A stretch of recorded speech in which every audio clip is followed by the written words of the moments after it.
Salut les topiens. Alors aujourd'hui c'est une vidéo un peu spéciale.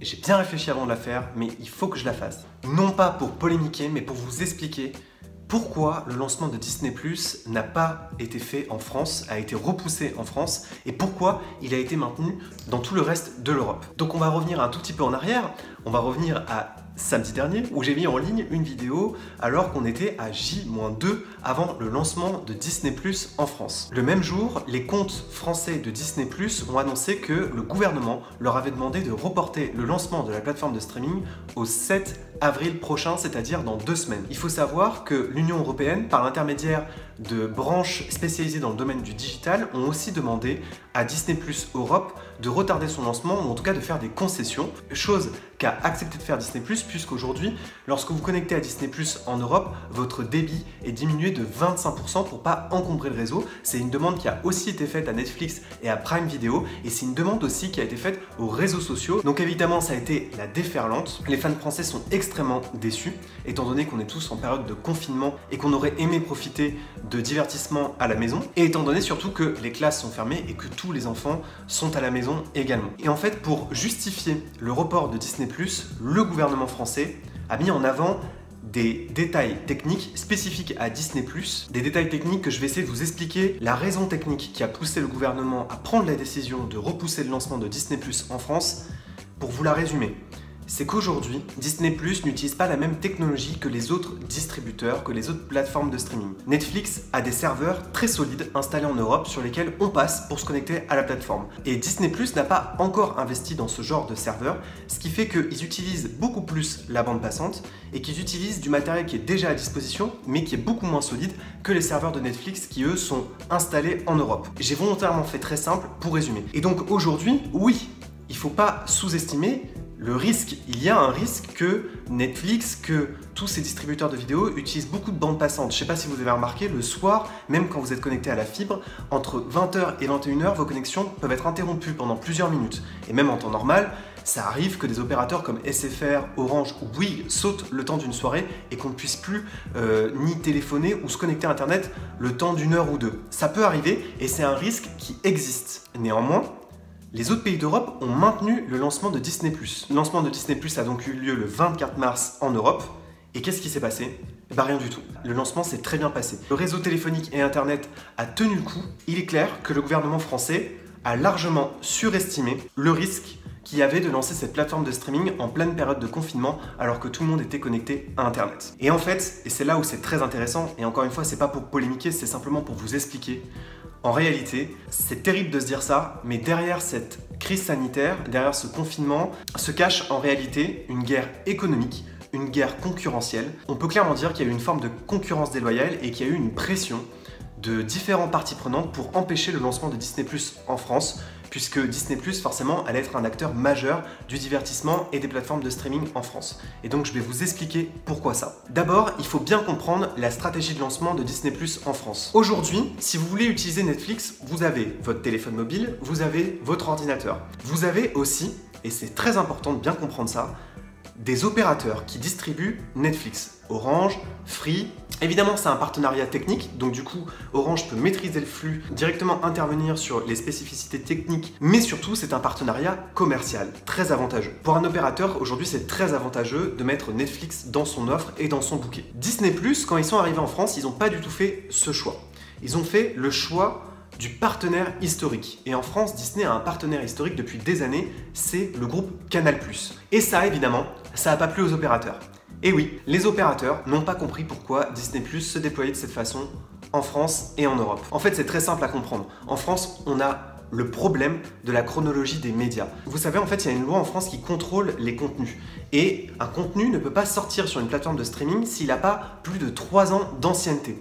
C'est la chronologie des médias qui vise à protéger les cinéastes, les vendeurs de DVD, qui vise à protéger ensuite les chaînes de télévision RCN qui sont en tout dernière de cette chronologie.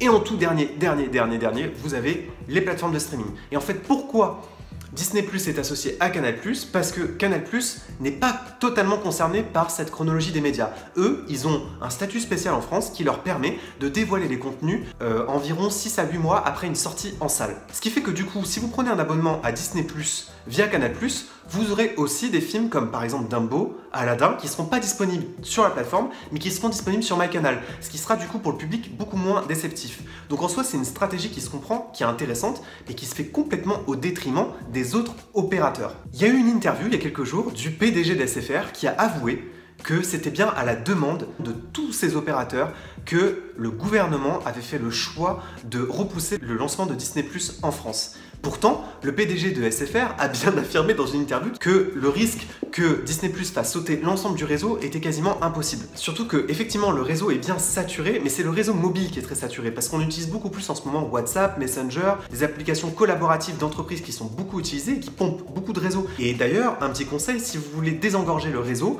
il faut que vous vous connectiez à votre Wi-Fi. Mais justement, la plupart des gens n'auraient pas regardé des séries Disney Plus sur leur téléphone mobile parce qu'ils ne sont pas dans les transports. Ils l'auraient regardé sur leur ordinateur via le réseau Wi-Fi. Tous les opérateurs font en sorte encore aujourd'hui que Disney Plus soit encore repoussé. Et un des opérateurs qui a été les plus virulents et qui a eu gain de cause, c'est Orange. Et Orange, c'est l'ancien France Télécom qui a changé de nom. Et France Télécom, ça appartient en partie à l'État. Si Disney Plus est un concurrent à Orange, c'est aussi d'une certaine façon un concurrent de l'État.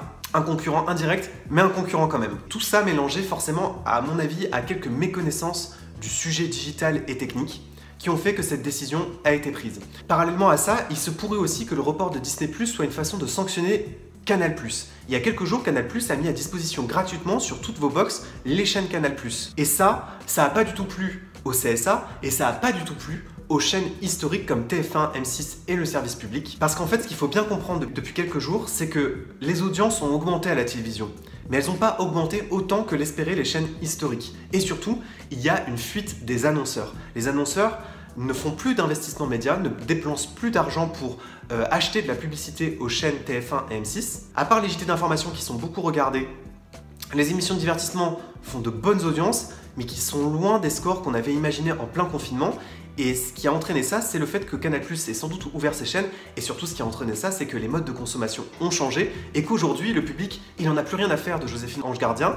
Les télévisions ont fait le choix de miser sur leur public vieillissant depuis des années en oubliant les jeunes téléspectateurs de notre tranche d'âge, ce qui fait qu'aujourd'hui, on regarde très peu la télévision, même en période de confinement. Et comme le CSA a interdit à Canal+ de diffuser ses chaînes et comme bientôt elles allaient arrêter d'émettre depuis les box si vous n'aviez pas votre abonnement à Canal+, eh bien c'est peut-être pour le gouvernement une occasion de sanctionner une deuxième fois Canal+ en retardant le lancement de Disney+, puisque Canal+ a été accusé eux aussi de faire une forme de concurrence déloyale. Donc voilà, je ne sais pas si pour vous c'est très clair. Évidemment, il y a des choses bien plus graves dans la vie, surtout en ce moment, mais c'est quand même dommage de se dire que les opérateurs, que les grandes chaînes de télévision françaises voient Disney+ comme une menace et profitent d'une crise sanitaire, essayer de mener une guerre commerciale.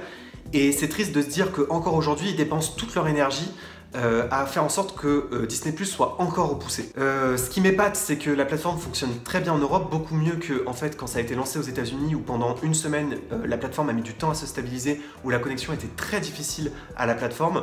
Je crois qu'ils ont appris beaucoup de leurs erreurs et du coup la plateforme est beaucoup plus stable, même avec 25% de débit en moins puisque ça avait été demandé par la Commission européenne. Elle aurait sans doute très bien fonctionné et on aurait pu en profiter totalement normalement. Et du coup ça laisse présager rien de bon pour la suite si les opérateurs continuent à faire la guerre à cette plateforme en dehors de ce qui s'est passé pendant le confinement.